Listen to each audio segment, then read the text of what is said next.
Yeah, I mean, that was the reason I wrote Drunk Tank Pink, at least, was to suggest that there's just everything around you is shaping you in some way. You don't realize how it's shaping you or the extent to which it's shaping you.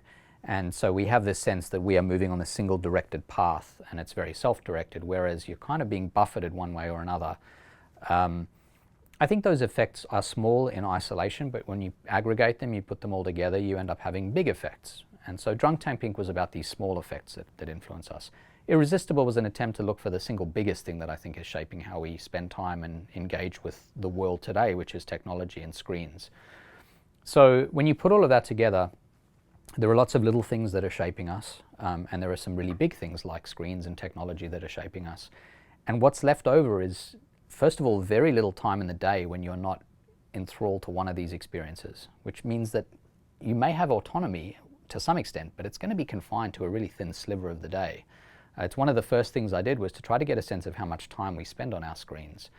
And between sleeping and survival activities and work, and then the time that we have that's discretionary that's spent on screens, we only really have a very small chunk of the day where we really have true power to do exactly what we want to do, which crowds out everything that's kind of personal and meaningful and idiosyncratic about one person's life that makes it different from everyone else's, that makes it unique and interesting and special.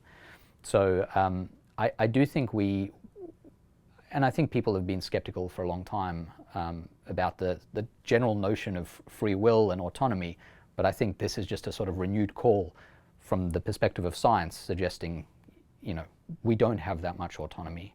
But it's something to strive for, and I think we have the ability to craft a life that involves carving out more time for the things that are important to us. You just, again, have to be mindful about that.